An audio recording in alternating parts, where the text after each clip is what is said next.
Bueno, pasamos directamente a Felipe Tovar, que como dicen las frases, no necesita presentaciones. Pues es muy conocido por todos nosotros porque hizo el pregrado en EAFIT. Empezaste el pregrado en el 2011. 2011. 2011, ok. 2011. Después se fue directo para Indiana, donde hizo maestría y doctorado que acaba de terminar hace mes y medio casi, menos, Sí, mes, poco más de un mes. Entonces ha regresado ahora, da clase con nosotros, él tiene un grupo de estudiantes significativo para que los que no están con él. Y nada, y hola, profe, no me apare, perdón, que bueno, es que Isabela está buscando la reunión. Ahora, yo me voy a ocupar de Isabela. Le dejo entonces todo el espacio a Felipe. Vamos a ver cómo nos va la reunión. Quito listo. video y audio. Chao, hasta pronto. Bueno, yo pensé en hacer esta presentación no directamente sobre mi música, sino más bien sobre un tema específico que creo que va a ser de mayor interés para todos, o por lo menos a mí me daría curiosidad saber qué piensa cada uno y cada uno al respecto. Entonces lo que voy a hacer es estar compartiendo 4 piezas diferentes en esta presentación, pero no haré ninguna discusión o no estaré dando muchos detalles de ninguna de ellas. Simplemente me limitaré a dar una reseña muy breve de cada obra. Entonces van a funcionar más como interludios a la presentación que como el enfoque principal de la misma. Ahora, si quieren preguntar sobre las obras al final de la presentación, no hay ningún problema, solamente se me ocurrió hacer la aclaración antes de que empezáramos. Entonces voy a compartir la pantalla rápidamente. Si no están viendo la presentación, me avisan. Entonces, aunque sé que es un poco cliché, me gustaría abrir con una cita porque creo que les dará una idea general de hacia dónde se dirige la presentación. La cita es del escritor de ficción norteamericano Edgar Rice Burroughs y dice así: nosotros, todos nosotros, somos animales de costumbres y cuando la aparente necesidad de aprender nuevos métodos y sistemas deja de existir, caemos fácilmente y con toda naturalidad en los hábitos y prácticas que la prolongada rutina ha implantado de forma indeleble en nuestro interior. Entonces, el título de la presentación es La trampa de la voz interior. Entonces, me parecería bueno como comenzar por ese lado y explicar por qué elegí ese título. Y la razón es que, al igual que la mayoría de los compositores jóvenes, una de las cosas que me ha ocupado por un tiempo es esta postura axiomática de que uno debe esforzarse por encontrar su propia voz creativa y pues ese interés viene del simple hecho de que la mayoría, si no todos los compositores o artistas que uno admira tienen su voz propia.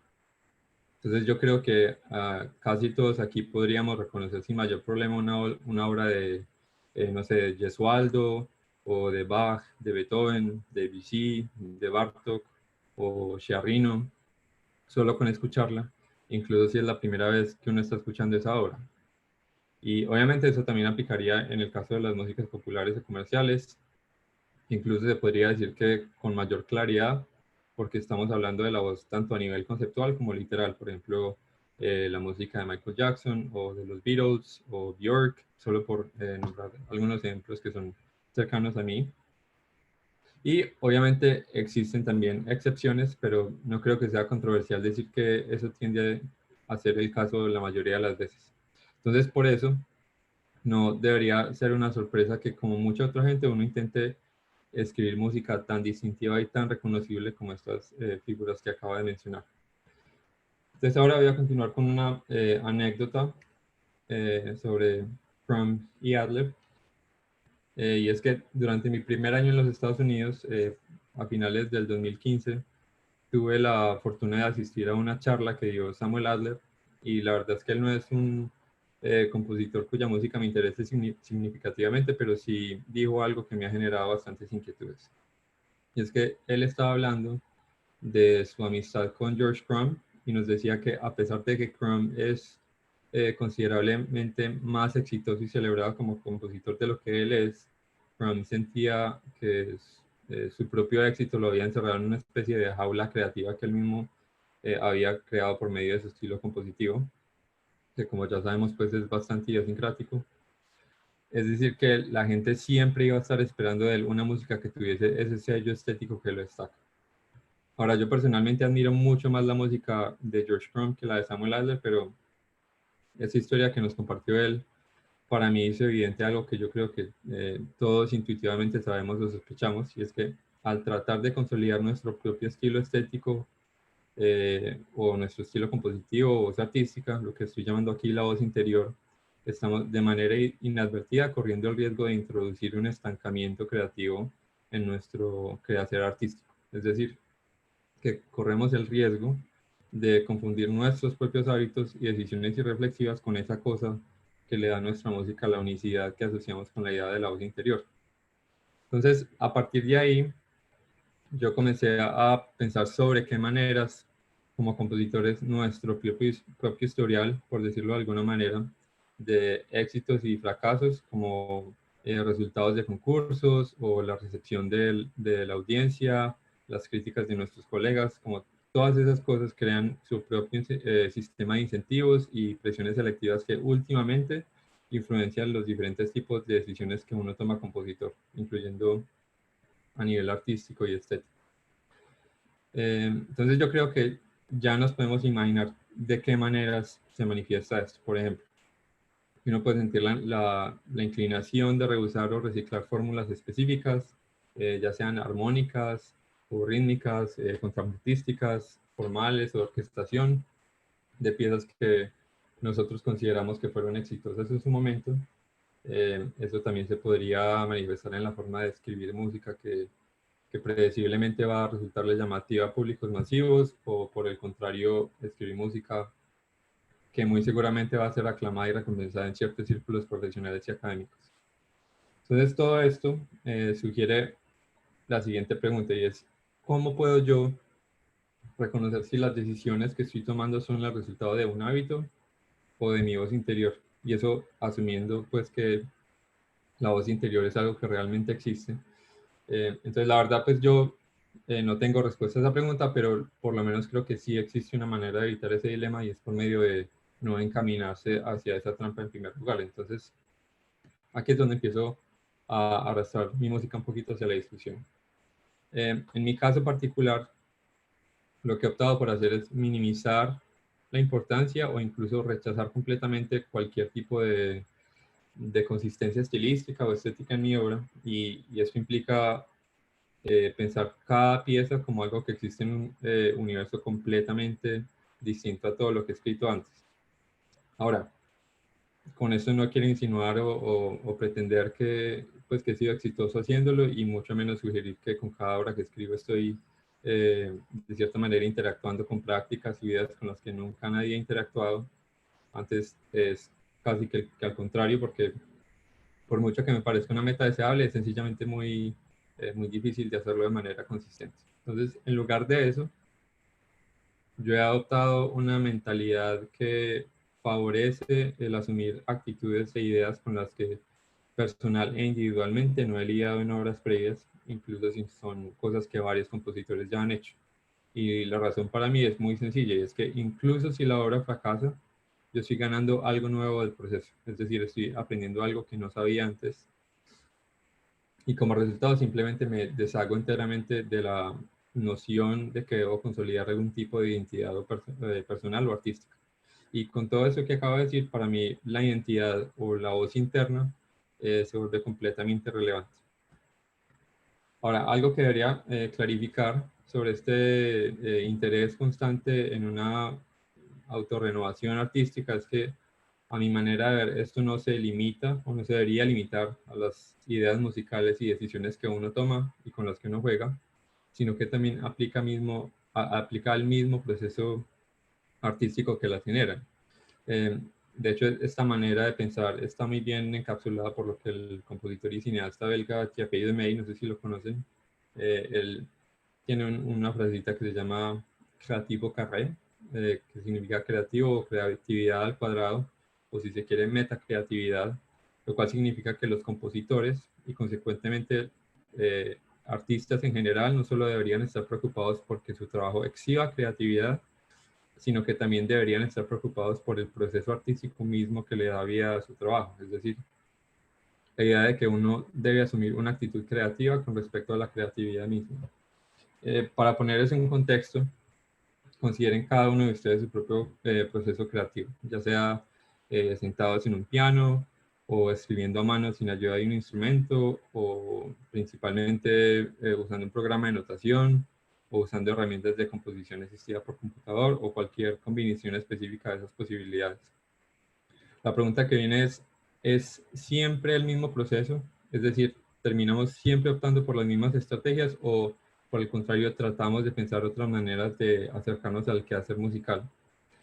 Todas esas preguntas y preocupaciones son algo que ha resonado fuertemente conmigo y me han llevado en años anteriores, en años recientes, a reevaluar las maneras en las que pienso el proceso creativo de cada obra.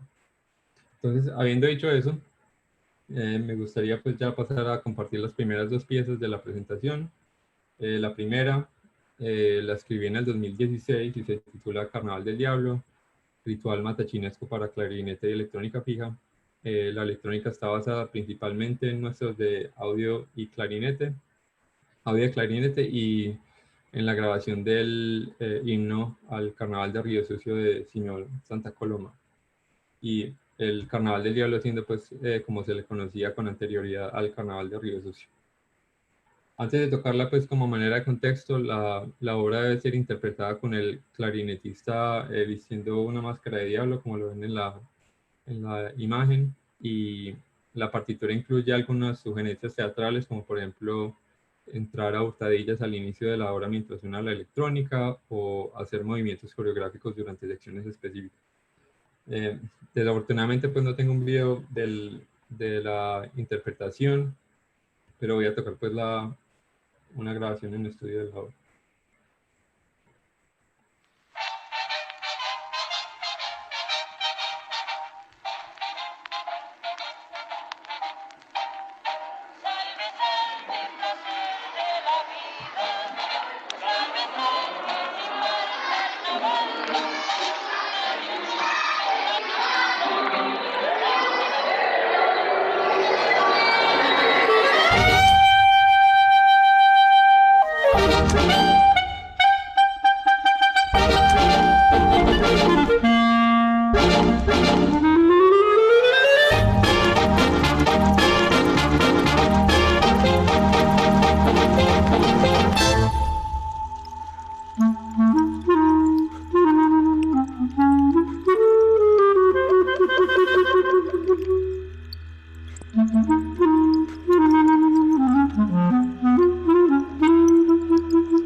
Bueno, la segunda obra que quiero mostrar se llama Ruido y Ceniza, morfinos para uno o más instrumentos de cuerda amplificados.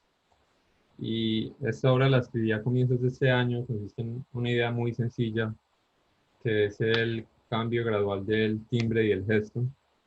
Entonces el resultado es más o menos una especie de minimalismo basado en el ruido. Entonces eso es todo lo que voy a decir de la obra. Y la vamos a escuchar.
Bueno,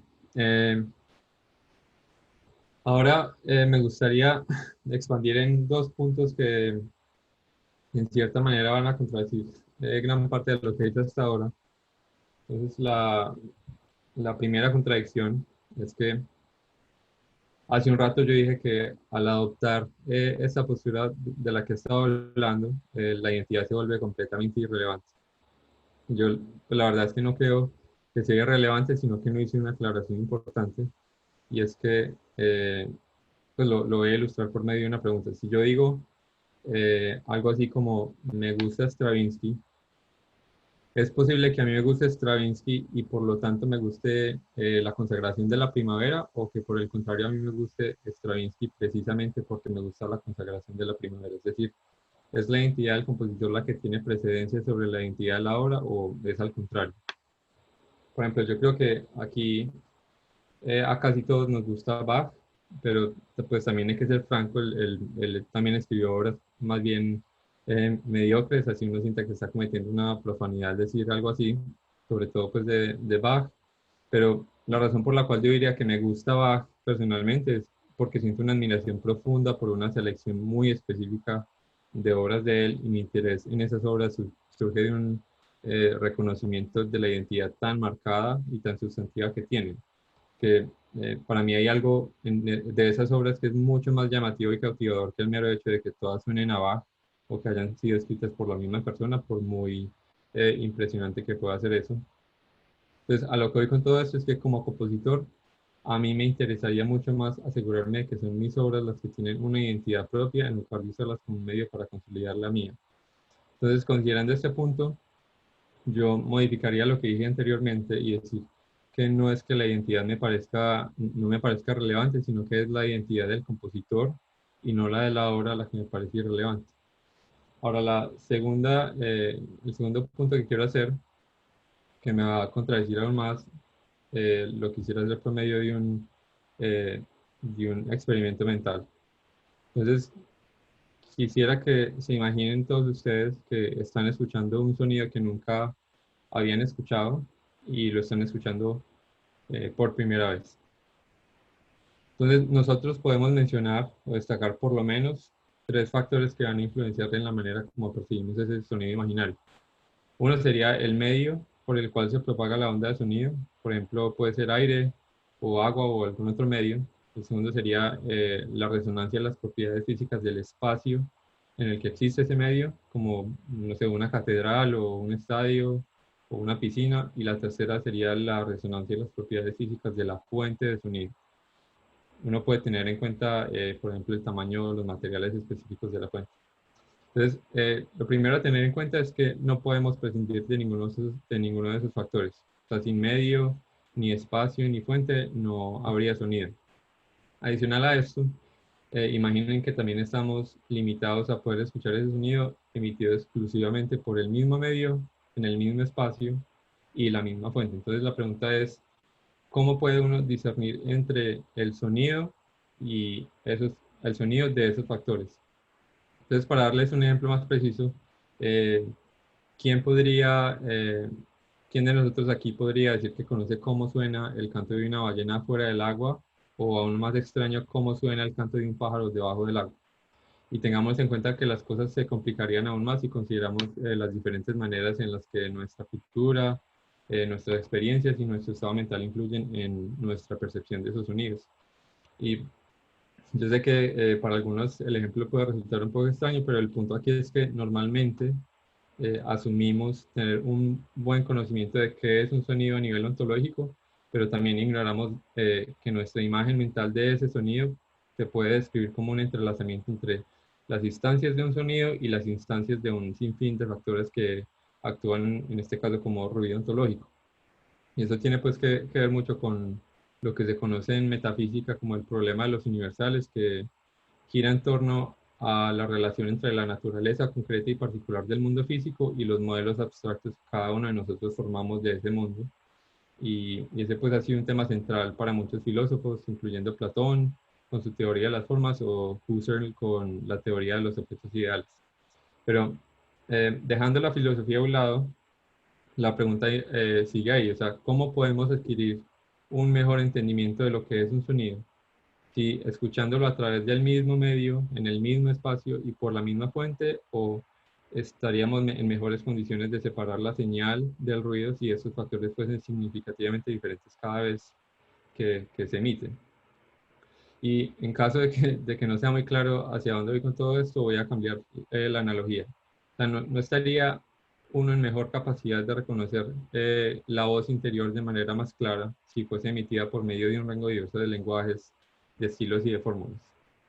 sea, yo personalmente sería más inclinado a decir que sí, porque me parece que, aunque suene paradójico, es por medio de la diferencia que podemos realmente identificar cuáles son las similitudes no triviales entre las cosas y así adquirir un entendimiento mucho más cercano de lo que algo es a nivel ontológico. Es decir, que es mucho más probable para mí conocer cuál es mi identidad como compositor si trato de hacer las cosas de la manera más diferente posible cada vez, porque eventualmente los patrones que son verdaderamente relevantes van a comenzar a emerger, y es precisamente ese tipo de voz interior o identidad por la que yo estaría dispuesto a preocuparme. Entonces, modificando lo que dije anteriormente una vez más, no es que me parezca que la identidad del compositor sea irrelevante o incluso de poco interés, sino que sencillamente no es mi prioridad como trabajo, en mi trabajo como compositor.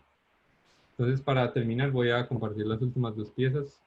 La tercera pieza se llama Paroxismos, Mosaico sobre Violencia para ensamble de cámara. Esta es una obra que me comisionó SEI y ASCAP, dos instituciones aquí en los Estados Unidos, para la Conferencia Nacional de Compositores en el 2009, y fue estrenada por un ensamble de Boston que se llama Sound Icon. Y ya lo último que diría es que, como sugiere el título de la obra, el enfoque temático de la pieza es la violencia y cómo se puede manifestar musicalmente, pues a mi modo de ver. Entonces, escuchemos esta obra.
Bueno, y la última obra se llama Umbra para Light Void, que es un fotocontrolador digital que construí el año pasado aquí en Bloomington. Eh, y Mi interés en esta obra fue explorar principalmente el gesto como fundamento organizacional de la composición, y fue también, digamos, un proyecto para forzarme a interpretar e improvisar de nuevo, porque ambas son actividades de las que he estado completamente alejado desde que llegué a los Estados Unidos. Pues aquí va.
Y bueno, ya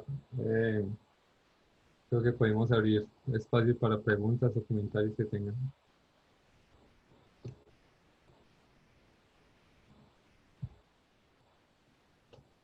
Muchas gracias, Felipe.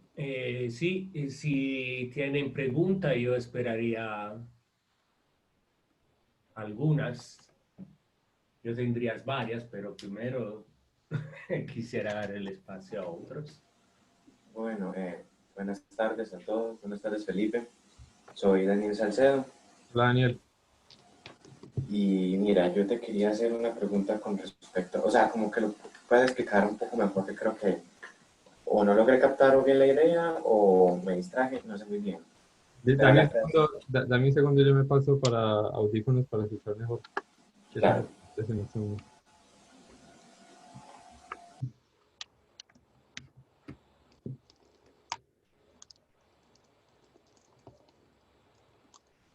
Aló.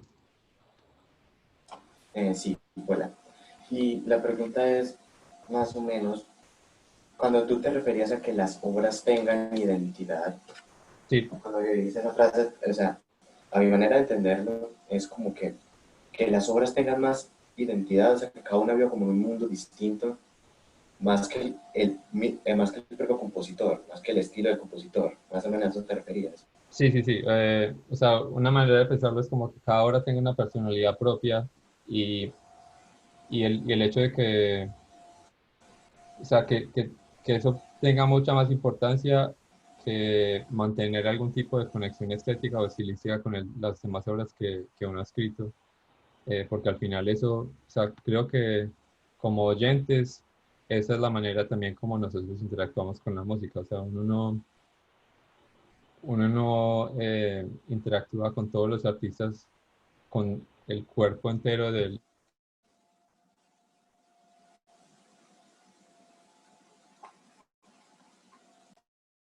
bastante marcado. Felipe, perdón, a mí se me bloqueó el video un momento, entonces no sé si A mí Daniel... también, a Ah, mí Entonces, ok. también se me ¿puedes bloqueó. repetir la última frase, perdón? Pues que una manera de pensarlo es como que cada obra tenga personalidad, una personalidad porque esa no es o sea, la manera como yo entiendo que nosotros interactuamos, o la mayoría de nosotros interactuamos con obras de arte, no es tanto que tomamos un artista en específico y evaluamos la obra de cada artista en su totalidad, sino que estamos seleccionando obra una por una de acuerdo a qué tanto, o sea, porque reconocemos algo en esas obras que contribuye como a establecer una identidad tan marcada que no necesitamos agarrarla dentro del contexto del trabajo entero del artista. ¿Sí entiende lo que quiero decir? Sí, sí, ahora mucho mejor. Ok. Ok, gracias.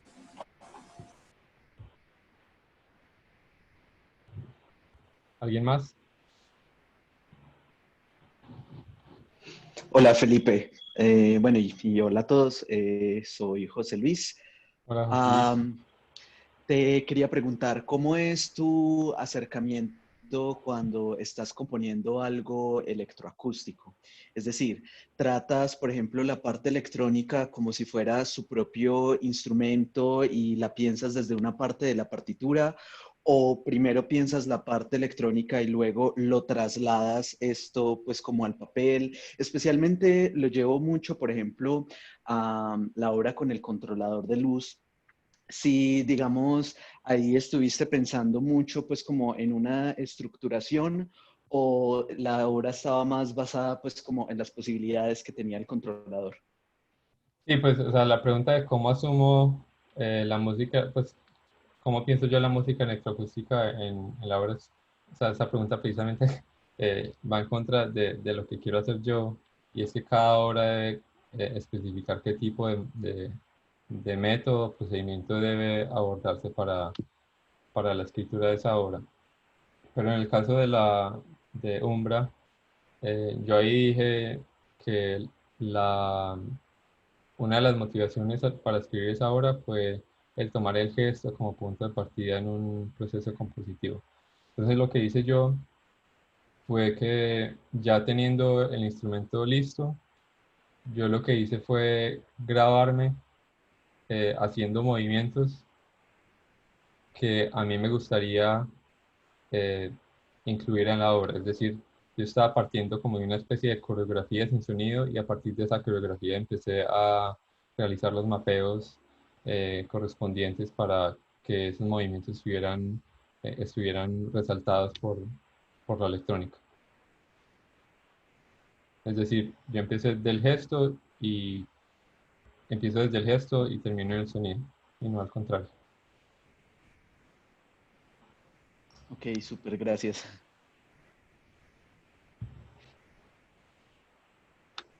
¿Alguien más? José, buenas tardes. Felipe, buenas tardes. Carlos, ¿qué más? ¿Cómo te ha ido? Bien. Bienvenidos. Bien, bien, bien. Un saludo para todos. Felipe, quería preguntarte si el enfoque de la pieza para clarinete y electrónica es más o menos el mismo. Gestos y resultados en lo electrónico. Eh, los mismos que en Umbra. Sí. Un enfoque como desde lo coreográfico que resulta, digamos, en la parte de la electrónica. No, porque la parte coreográfica de Carnaval del Diablo es incluso opcional, o sea, es simplemente una sugerencia. En realidad, pues esa fue la primera obra que escribí yo que involucraba medios electrónicos. Y el interés ahí era más por el lado de jugar con la idea de collage sonoro. Específicamente, pues una de las obras que más influyó en la decisión pues, de estilo musical fue una obra de Javier Álvarez que se llama Mambo a la Braque, que es inspirada por el pintor cubista francés Georges Braque.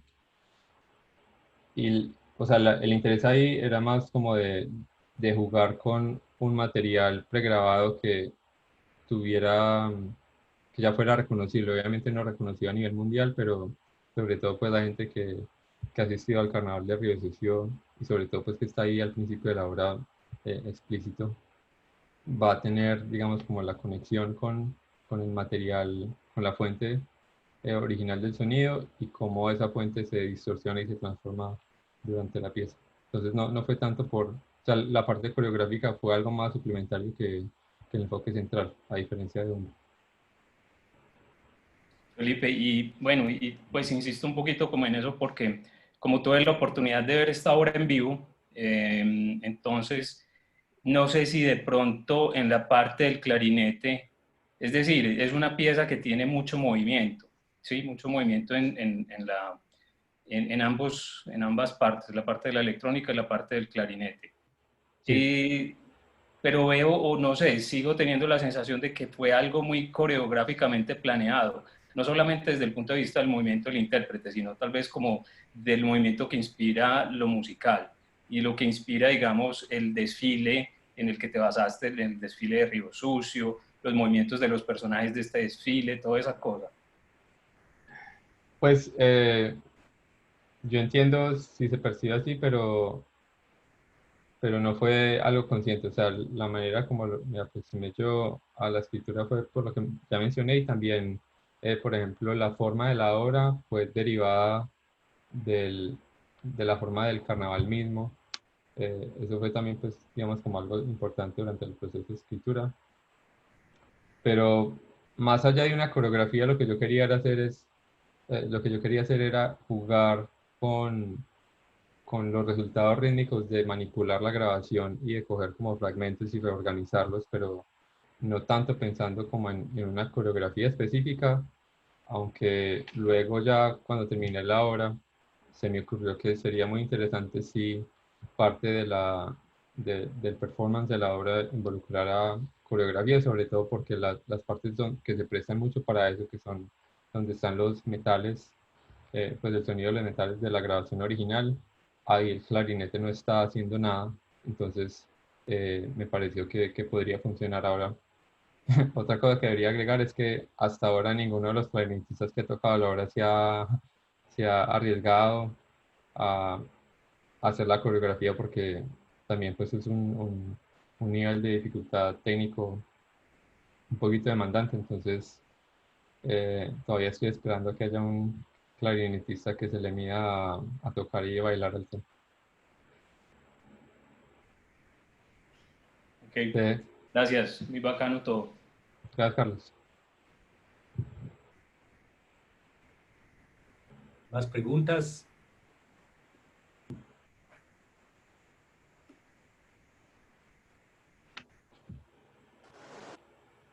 Hola, yo quiero preguntar algo. Gracias. Hola, Johnny. Ife, yo quisiera como que nos dieras una pauta, o no, una pauta no, hablarnos de algún fragmento en el cual, por ejemplo, sobre todo las pistas, las piezas que tienen pues electrónica, que están tan manipuladas electrónicamente, ¿en qué pensás para organizar el material en materia como digamos, de unidad formal, la organización de los elementos en torno a la forma y a la unidad? Lo pregunto porque, por ejemplo, a nivel del timbre, todo es bastante homogéneo, ¿cierto? Entonces, frente al ritmo, como vemos que la organización rítmica no está constituida bajo la proporcionalidad que nosotros concebimos normalmente el ritmo, lo que nos permite, bajo digamos, la situación normal de la notación musical, organizarla en motivos, bueno, etcétera. Entonces, en tus piezas electrónicas, ¿cómo concebís esa organización formal? O sea, independiente que esté, digamos, unida o no a conceptos tradicionales, o simplemente tu perspectiva de la organización formal en la música electrónica, o en la que especialmente vos haces o estás haciendo. Pues con la de Carnaval del Diablo, como dije, la forma se derivó principalmente de la forma del carnaval o la estructura del carnaval, entonces ahí yo no tuve nada, pues, no tuve mucho que hacer y sobre todo que la electrónica tampoco, pues tampoco eh, influyó en la manera como estructuré cada sección. En el caso de Umbra, pues el problema ahí es que es una improvisación, o sea, la obra resultó, digamos, como en una forma más o menos establecida, pero inicialmente surgió por un proceso de improvisación donde luego llegué pues como a una secuencia de tipos de gestos y de música que me parecieron que, que encajaban muy bien, pero en general yo creo que los procedimientos que he usado para pensar en la forma con la música electroacústica, pues si no solo forma, sino que es como una combinación, o sea, la forma entrelazada con el timbre es partiendo de algún procedimiento de manipulación específico.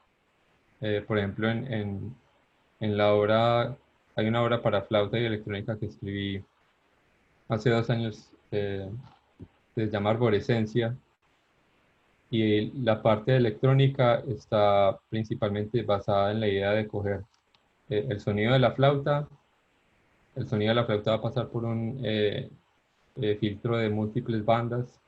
Cada una de esas bandas va a pasar por un proceso de delay con un tiempo de delay específico y cada de esas líneas de delay va a tener una transposición diferente. Entonces, en ese sentido, ese procedimiento de manipulación digital del sonido en tiempo real eh, también me dio la idea de implementar ciertos procesos algorítmicos para la parte de la flauta eh, y o sea, como le dio el nombre a la obra, pues arborescencia, o sea, que se asemeja a la estructura de un árbol, pero normalmente la electrónica no tiene para mí tanta influencia en la forma como tal, sino en la manera como los materiales se comportan dentro del discurso musical. O sea, la forma, eh, aún no he escrito una obra donde la electrónica sea o sea, donde lo que más influye en la forma sea la electrónica. No sé si eso responde a la pregunta. Gracias, Felipe.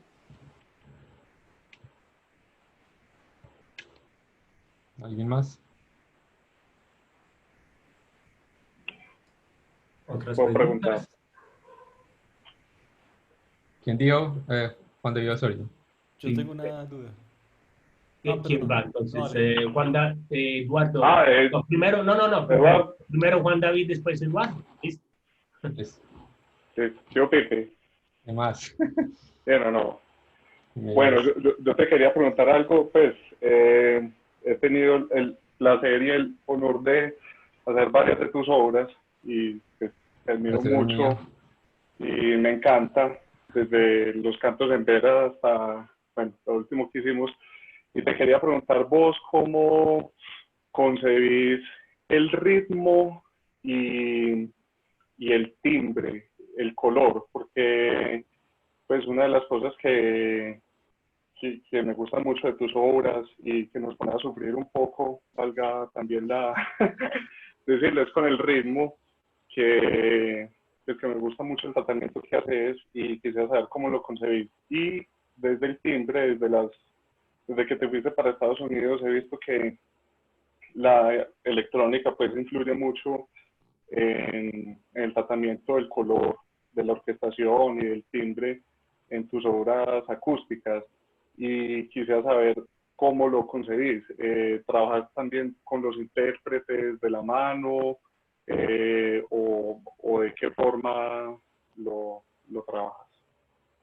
Sí, pues creo que la respuesta, pues primero son respuestas distintas para el ritmo y el timbre, y también son respuestas distintas dependiendo de la obra o de las obras. Entonces, en el caso del ritmo, pues por ejemplo, en los cantos en veras o la última que hice vos, bueno, la penúltima que hiciste vos, que fue eh, La mirada del Ouroboros. La manera de acercarme al ritmo fue, en ese entonces era muy intuitiva, pero por ejemplo en el caso de Lo Voluble, que fue la última que vos dirigiste, o esta que mostré aquí, la de Paroxismos, eh, el ritmo es en cierto sentido resultado eh, de un proceso precompositivo, o sea, es no estoy manipulando mucho lo que sale de ese proceso, sino que me encargo de estructurar el proceso alrededor de resultados que más o menos me parecen interesantes, pero que, digamos, respeto cuál es el resultado final. En este caso, por ejemplo, el de paroxismos, la idea, eh, pues la idea más recurrente o el proceso por el cual establezco los ritmos es una secuencia de diferentes objetos sonoros donde cada uno tiene una vibración diferente, y esa secuencia se repite, pero cada vez que se repite remuevo o el que tenga mayor duración o el que tenga menor duración, y por eso es que se genera esa sensación de, de predecibilidad, pero hay algo siempre que no encaja porque hay algo distinto que uno no es capaz de identificar en tiempo real. Entonces, eh, depende mucho de la hora, pero últimamente la parte rítmica ha sido una combinación entre decisiones intuitivas y resultados de procesos algorítmicos. En cuanto al timbre, hay dos partes. La primera es que mi manera de pensar el timbre desde que comencé a escribir o trabajar con música electroacústica ha cambiado de manera drástica, creo yo, porque el trabajar directamente con el sonido, pues como que le despierta a uno una curiosidad que es difícil despertar por medio de solamente música acústica, y también como que le abre los ojos a que hay una cantidad de cosas que uno puede considerar a la hora de escribir música puramente acústica, que, pues que es algo que vale la pena a mi modo de ver explorar. Y la otra parte del timbre, o de mi manera de pensar el timbre, ha estado muy influenciada el trabajo de Stephen McAdams, que es un psicólogo musical de la Universidad de McGill. Él, él ha publicado pues una serie de artículos bastante interesantes. Entonces, pues la respuesta corta es: mi manera de pensar el timbre está influenciada por mi experiencia o mi trabajo con la música electroacústica y eh, lo que he logrado leer hasta ahora de percepción y psicología musical. Gracias, Pipe. Seguía Eduardo Sí, y luego Manco. Pero, Felipe, si nos puedes mandar algún artículo de los que acabas de mencionar, estaría muy bien. Gracias. Sí, sí, sí. Pues el que se me viene a la cabeza, que es como del que más hablo, porque fue el que guió mucho mi manera de componer de lo voluble, se llama Hearing Musical Streams, que fue como publicado en los 70s. Pues de hecho, el autor es Stephen McAdams, pero es como, pues cuando estaba en el pregrado, realmente el autor principal es el mentor de él, que es Albert Breckman, que también es canadiense. Perdón, Eduardo, ¿ibas a decir algo? sí, no, que ya respondiendo al maestro Osorio, respondiste unas dudas que yo ya tenía, entonces muchas Ah, ok, gracias. listo. Creo que sigue Manco. Manco levantó la mano. Hola, Pipe. Juan, ¿qué ¿Cómo más? vas? ¿Bien? Bienvenidos. Bien, gracias. Buenas tardes a todos, todas. Mi pregunta, digamos que me llama mucho la atención el asunto de esta configuración que haces de los elementos narrativos externos con respecto a tus títulos. Me llama mucho la atención porque, pues, de alguna manera hay ciertas referencias a situaciones, a referencias, digamos, a veces literales, con objetos o con, bueno, en fin, una cantidad de cosas. Y pues bueno, no he leído en tu portafolio piezas como pieza para violín y ya, o simplemente pieza para clarinete y electrónica. Entonces, ese asunto, digamos, relacionándolo con esta idea va como en dos partes la pregunta. Una, con respecto a cómo esos títulos entonces configuran un poco también lo que han preguntado los colegas en relación con el discurso y la elaboración de las obras. Y también si detrás de estos títulos, digamos, podemos tal vez hablar de un proceso, de una identificación tuya como compositor. Digamos, más allá de la misma técnica, yo lo veo un poco más afuera y decir, bueno, Felipe es un compositor que acostumbra plantear ciertos tipos de referencias en su música, más allá de la diversidad técnica que trabaja, pues con estos elementos narrativos externos. Gracias, Pipe. Sí, no, está excelente eso porque digamos que esa es de las partes en las que no, ni me he preguntado ni he sentido la necesidad de hacer algo distinto.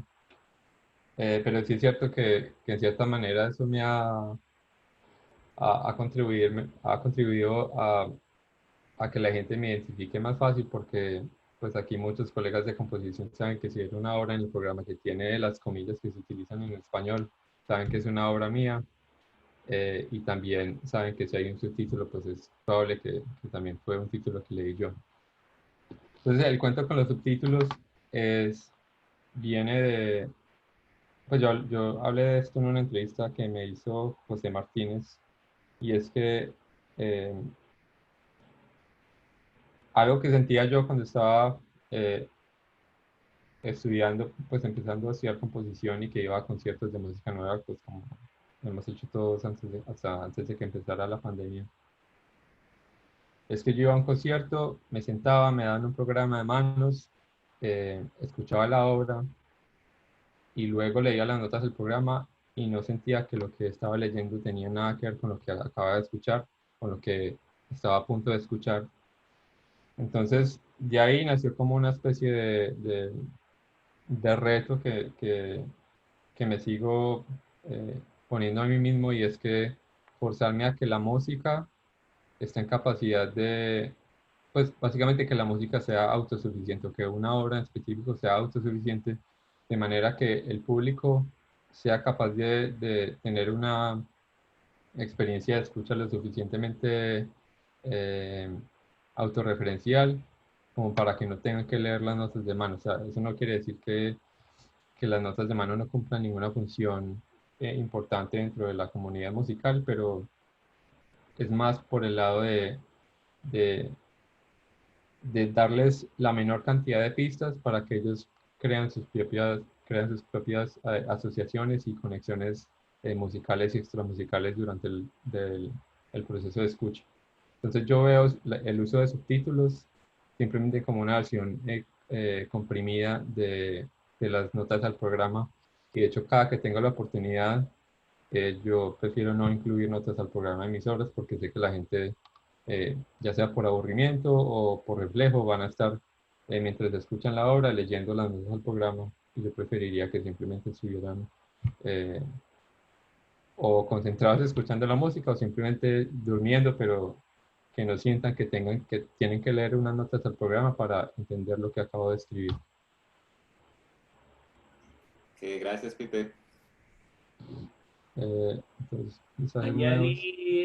Añadí ahí en el chat el texto, no directamente el artículo que dice Felipe porque no entendí quién era, pero a que hace referencia es Albert Bregman, ¿verdad? Sí, Decía, y Steven escribió McAdams.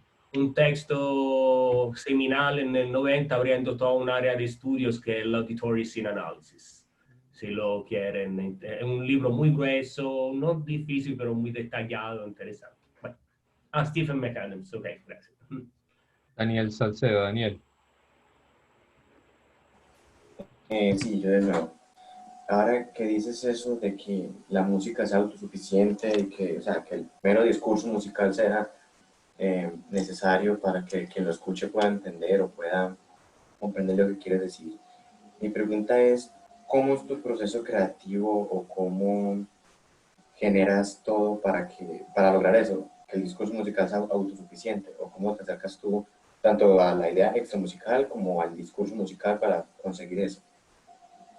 Pues, o sea, esto va de nuevo a lo que hablaba de la percepción musical. O sea, yo creo que algo que nos falta mucho a los compositores es pasar un tiempo estudiando estudios de psicología y cognición musical y auditiva, porque hay muchas cosas que uno durante el proceso de aprendizaje en composición, uno empieza a decir como, listo, voy a hacer estos procedimientos seriales o voy a usar este conjunto de notas o esta escala, yo no sé qué, y empieza, digamos, como a, a crearse un hábito de nuevo evaluarse si esas cosas, aunque estén muy claras en el papel, si realmente sería posible escucharlas, incluso para gente que no estudie música y mucho menos que sean compositor y compositora. Entonces, por ejemplo, o sea, uno de los casos que yo recuerdo que me cuestionaron mucho cuando estaba empezando era el dodecafonismo. Porque si bien la idea del dodecafonismo es proponer una manera alterna de organizar los materiales musicales, específicamente las alturas en el tiempo, como pues digo, como alternativa al tonalismo. Todo el proceso del dodecafonismo está fundamentado en la manipulación y en la presentación de diferentes formas de la serie, es decir, si está original o retrógrado o inversión retrógrada. Entonces, por un lado, pues uno ya empieza a notar que muchos, pues que Schoenberg o Webern usaban esas series, pero usaban series dos formas al mismo tiempo, con el fin de tener como más control sobre la armonía. Entonces, si realmente, por ejemplo, la serie dodecafónica jugaba un papel importante en la estructura de la obra,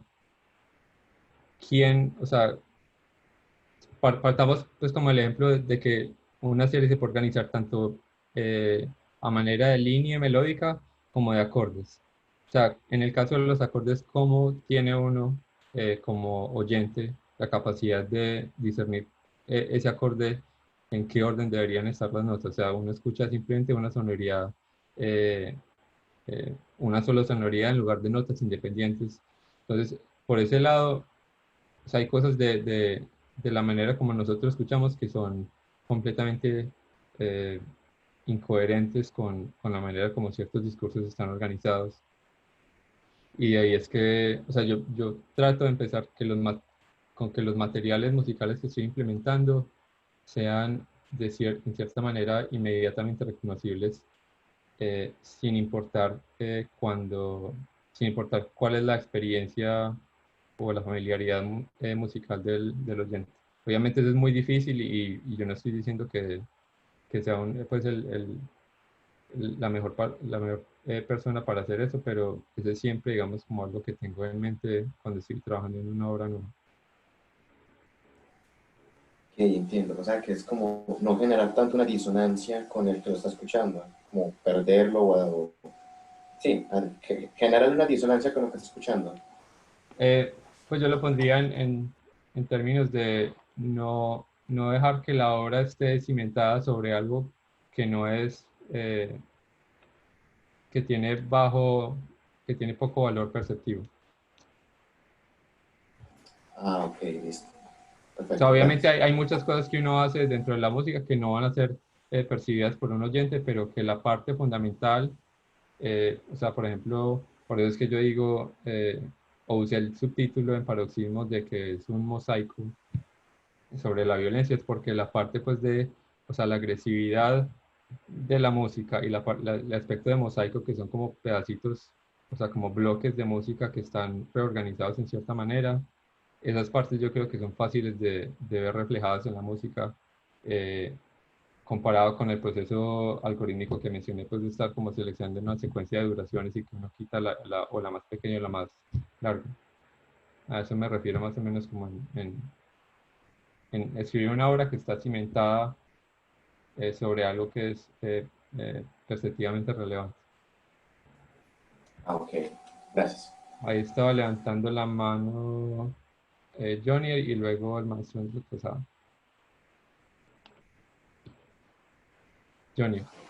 Felipe, yo te quería preguntar algo porque acabas de decir una cosa que es supremamente clave y me parecería muy importante como que hicieras un poco más de hincapié en esa idea de la obra autosustentable, autosostenible, y porque, bueno, hay muchos, digamos, la musicología ha adelantado muchísimos estudios de la semiótica, la semiosis, ¿cierto? Frente a la música, y es un debate pues que yo creo que no tiene, o sea, que nunca se va a terminar. Yo creo que sería muy interesante que de pronto nos hicieras un comentario cómo llegaste, o sea, o cómo has tratado de resolver ese asunto, porque yo intuyo que esa reflexión, vos has llegado a esa reflexión en tanto a que de alguna manera te desprendiste un poco de la partitura, y cuando uno trabaja sobre medios electrónicos, digamos, la organización depende muchísimo más de la temporalidad, o sea, del tiempo. Ahora sí trabajamos con el tiempo como un insumo real, mientras que cuando nosotros trabajamos sobre una partitura, no, ¿cierto? Entonces, por eso uno muchas veces le dice a los estudiantes, no me pregunte cuántos compases, pregúntese cuánto tiempo, ¿cierto? Porque ¿Y eso cuánto es, tiempo musical, no en cronómetro? exacto, Sí. ¿cuánto tiempo? Porque eso tiene una incidencia absolutamente profunda con la psicología, o sea, cómo percibimos psicológicamente un discurso. Entonces, o sea, ¿qué relación tuvo o qué tanta relación tuvo ese acercamiento con los procesos en la música electrónica, que hayas reflexionado sobre ese aspecto de la psicología y la percepción musical, digamos, frente al tiempo? Pues la preocupación ya venía desde mucho antes de que yo empezara con la música electroacústica, pero la música electroacústica y estudios pues ya como pues cosas mucho más concretas dentro de la física y la psicoacústica me ayudaron pues como a acelerar ese proceso de aprendizaje. Igual como digo, no es que con todas las obras que he escrito logrando ese objetivo, pero eso se remonta sobre todo pues a lo que mencionabas de las notas del programa, donde yo escuchaba pues una obra cualquiera y leía las notas del programa y resulta que la obra era estaba contando la historia de no sé qué personaje, que le pasaba eso y que le pasaba lo otro y que al final de la historia pasaba eso. Entonces, de ahí yo empecé a pensar en que, o sea, esa manera de pensar la composición es muy común y sobre todo eso me di cuenta cuando empecé a enseñar composición aquí en la Universidad de Indiana, y es que muchos estudiantes llegan con esa idea de que quieren contar una historia con la música, y eso también es muy eh, diciente de cómo nosotros o cómo muchos de nosotros escuchamos la música, que de alguna manera generamos una narrativa eh, sobre lo que estamos escuchando, pero a mí lo que me hizo pensar fue que el proceso de contar una historia no se debe pensar de manera literal, sino que simplemente uno piensa los materiales musicales como generando una especie de mapa narrativo, donde el contenido al interior de cada momento lo determina cada oyente con el tipo de vivencias y con el tipo de familiaridad musical, con el tipo de gustos que tienen, pero que si hay una manera de generar una narrativa, pero que no tiene que estar tan apegada a cosas específicas como que estoy tratando de contar, no sé, la historia de Hércules o lo que sea. O sea, simplemente uno piensa en que hay una especie de trayectoria donde la música y los materiales musicales eh, se están, o sea, se están comportando de una manera específica que genera una narrativa, pero las específicas de esa narrativa van a estar siempre determinados por el oyente y van a ser diferentes de quién la escuche, de en qué momento la escuche y de cuáles son, digamos, como el estado anímico de esa persona. Entonces fue a partir de ahí que yo dije como, aquí lo que me importa no es tanto lo que yo esté anticipando como compositor, sino, o sea, yo debería preocuparme también por cuál es la manera como las personas perciben no solo los sonidos, pues en cuestión de acústica y psicoacústica, sino cómo interpretan eh, ciertas secuencias musicales y qué tipo de asociaciones pueden generar. O sea, alguien que escribió mucho de esto fue E.F. Scheffer en el Tratado de Objetos Musicales, y que habla de un tipo de escucha que se llama escucha indexada, eh, donde uno escucha sonidos y uno de esos sonidos los asocia a algo con lo que uno ya está familiarizado. Entonces fue más como cuando yo estaba pensando en eso, que empecé a preocuparme por el estudio pues, de psicología musical y tratar de preocuparme eh, porque la música sola, sin necesidad de notas al programa, estuviera dictando la escucha de la audiencia, y sobre todo porque no me parece eh, que uno como compositor le deba estar diciendo a la gente cómo tiene que escuchar su propia música, porque precisamente algo que yo encuentro muy interesante de ser compositor es que la gente va a escuchar mi música de maneras muy distintas, y, o sea, hay algo súper fascinante pues de cuando se le acerca a una persona que fue a un concierto de una obra de uno y le dice que me pareció muy chévere este momento porque me sonó a tal cosa, y es algo que uno no, de lo que en lo que uno no estaba pensando cuando la escribió, pero son asociaciones que sin embargo son válidas para la persona y por lo tanto deberían ser eh, tenidas tenidas en cuenta pues en la práctica de uno como compositor. Eh, Manco, los posibles significados que surgen como parte del nivel estético de la música que se presentan en el oyente son absolutamente diversos. Sí. La obra abierta de Humberto Eco aclara muchísimos eventos. Exacto. Yo sé que el maestro Andrés Posada tenía una pregunta. Maestro. Hola, Pipe, ¿me estás viendo? Sí, aquí. Bueno, primero que nada, pues darte un afectuosísimo abrazo. Lo mismo. Verte y saludar a todos los compañeros. Yo iba a preguntar una cosa distinta, pero de acuerdo con lo que acaban de hablar, quería solamente agregar que, antes que nada, cuando llegué tarde a la reunión y me puse a escuchar paroxismos y no seguí la partitura, sino que cerré los ojos. y eso conecta mucho con lo que estabas hablando, la manera como conectamos nuestra intención musical creativa con esa psicología de los oyentes, conectarse con esos universos que no conocemos. Y creo que tienes toda la razón cuando dices que es un ejercicio que debemos hacer todos cuando escribimos nuestra música, porque de alguna manera está muy conectado con la encarnación de las ideas que queremos plasmar. Y con lo que hablas del título, lo que hablaba Manco del título y del subtítulo, me parece que a veces queremos guiar en exceso a los oyentes con lo que nosotros pensamos que es la obra y limitamos esas inmensas posibilidades que tienen ellos de recrear la obra en su mente y en esa manera de oír indexada que citabas de Pierre Schaeffer. Entonces, no, pero saliéndome un poco de esos comentarios, primero expresarte mi admiración, mi aprecio. Conocí Carnaval del Diablo en un concierto que se hizo con Periscopio, programado por Víctor en Bogotá, y aunque Asdrúbal no bailó,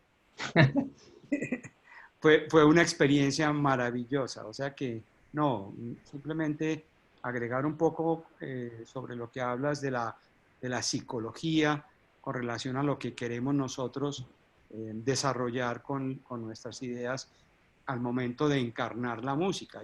Y tenemos mucho tiempo como compositores para hacer esa reflexión mientras vamos componiendo.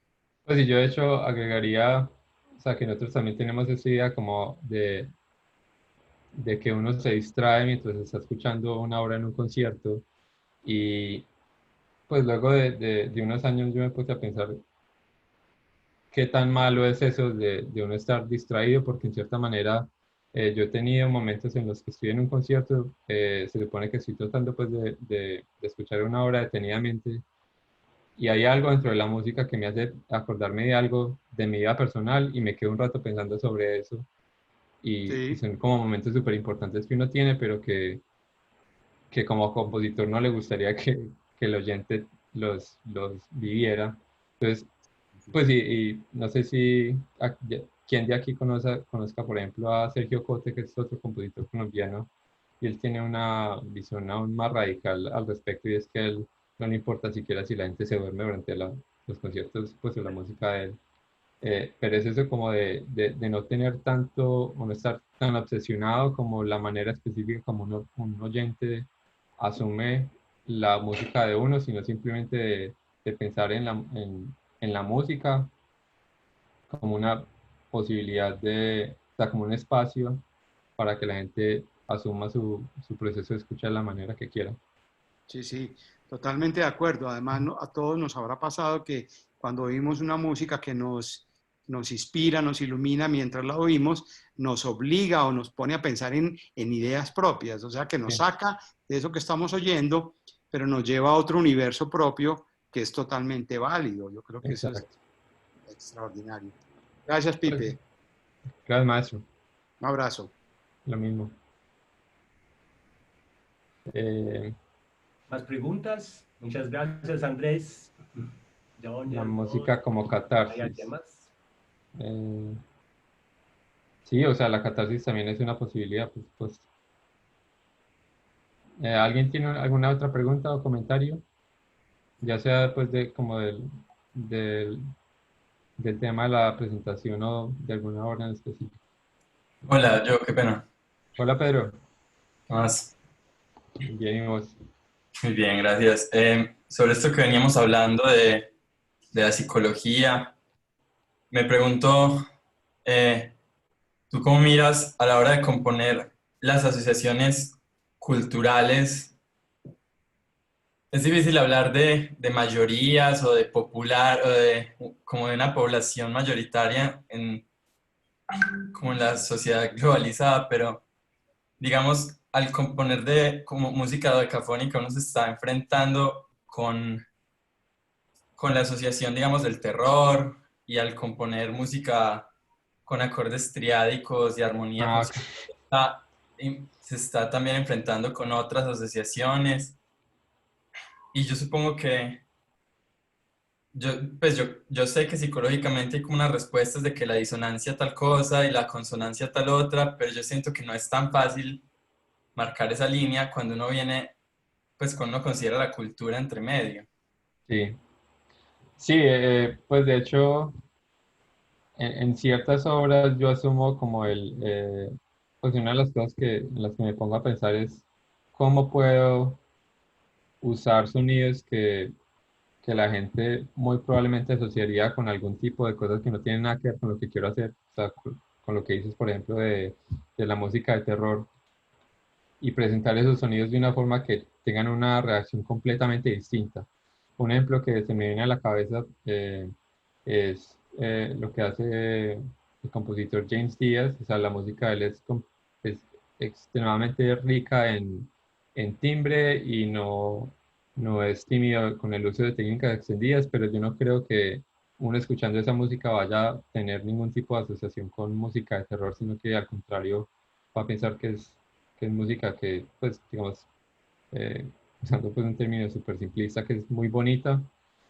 Otra obra que se me viene a la cabeza es Wicker Park de Marcus Walter, que es una obra para, sí, dije James Díaz, una obra para saxofón soprano solo, y la obra es, eh, o sea, no es tradicional en la escritura del instrumento, pero a mí personalmente yo escucho esa obra y no tengo la necesidad de hacer ninguna asociación con algo eh, similar a música de terror. Y no solo yo, porque pues igual uno también tiene la experiencia pues como compositor que ya uno está en mejor capacidad de disociar ese tipo de conexiones musicales, pero también la he compartido con amigos y compañeros que no están tan sumergidos en este mundo y también tienen un tipo de reacciones similares, que no son esas reacciones genéricas o asociaciones genéricas que uno esperaría. Entonces, sí es difícil, pero no creo que sea como una barrera impenetrable. Gracias, listo. Eh, ¿Alguien más?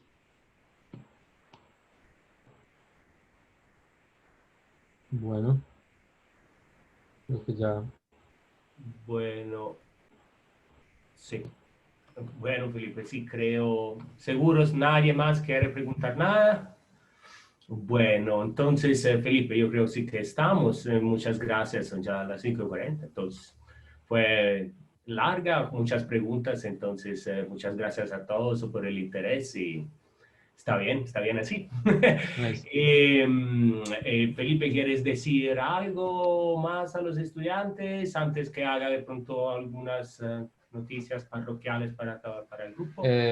No, pues en general, pues gracias por haber sacado el tiempo de estar pues escuchando, por las preguntas y también, pues yo sé que hay algunos de ustedes con los que no estoy interactuando pues de manera regular y sobre todo pues en calidad pues de estudiante-profesor, pero cualquier duda que tengan o si quieren continuar la discusión por algún otro medio, pues estoy completamente disponible e interesado, entonces pues dejar como ese claro pues que no tienen que esperar a que haga alguna otra presentación para que puedan interactuar conmigo. Estoy muy disponible a conectarme con la gente. Muchas gracias, Felipe. Igual en los emails que mandamos ya varias veces, todo el grupo de estudiantes está siempre incluido ya en de Felipe, entonces ahí tienen la dirección si por casualidad quisieran preguntar a ambos algo específico.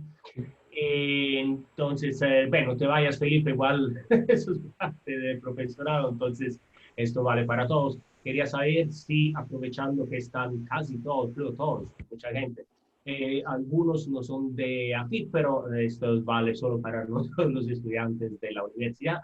Si Juan Manuel Castañeda, que como saben acaba de abrir la página por la cual algunos de ustedes han conocido de esta charla, de las próximas que vienen, si quiere decir algo. A ver si está presente todavía. Hola, buenas tardes a todos. Hola, hola Juan Manuel. ¿Hay algo que quieras decir a tus compañeros en general sobre...? Sí, bueno, quería primero agradecer a todas las personas que estuvieron interesadas en hacer parte de este primer coloquio. Bastantes participantes, bastantes interacciones tuvimos el día de hoy, entonces agradecerles a todos pues por su presencia. Nos sobra pues invitarlos a que sigan la página Contemporánea Fit, que va a ser esta plataforma donde vamos a postear los trabajos de tanto los estudiantes, docentes y egresados de la Universidad AFIT, sino que también queremos que allí estén presentes los trabajos de otros compositores de la ciudad, de otras instituciones, con el fin pues de crear esta comunidad, una comunidad de música contemporánea en la ciudad que nos permita pues a todos mostrar nuestras músicas, mostrar nuestros canales para empezar a construir comunidad. Entonces, muy feliz pues nuevamente por la participación de todos. Agradecerles a todos la presencia y no, que nos sigan en Facebook de momento, luego en Instagram, para que podamos allí postear los trabajos de todos y comencemos entonces esta comunidad. Muchas gracias, Juan Manuel. Yo añado solo que estamos en búsqueda de un banner, de una foto, una imagen de perfil. Si alguien de ustedes sabe diseñar o a mano también, no es eso. Es importante tener un logo ahí antes de ir a pedirlo al diseño de AFIT, que pero es más anónimo porque son profesionales, que es más divertido, más personalizado, creo que si lo hacemos entre nosotros, sin ser profesionales, pero esto no es el punto. Pero si nadie tiene mejor conocimientos, habilidades, intentaremos hacerlo por el otro medio. Entonces, preséntense si pueden. Y bueno, entonces los saludos a todos. El próximo encuentro en 2 semanas con Gabriel Bolaño de la Universidad de Arizona, Arizona State University. Después vendrán otros. Estamos tratando de llenar todos los lunes disponibles, un poco a la carrera, pero pues van a venir más cosas. Ok, entonces muchas gracias otra vez, Felipe Tovar. Suerte con el resto del semestre. Volveremos a hablar y a vernos mucho. Y hasta pronto a todos. Gracias, a todos. Chao Felipe, gracias a todos. Hasta luego, chao, Hasta gracias luego. a todos. Muchas gracias. Hasta luego, gracias. Andrés, que los que quieren mostrarse se muestren, abran la cámara. Chao, gracias. Chao, amigos. Chao, maestro. Chao a todos.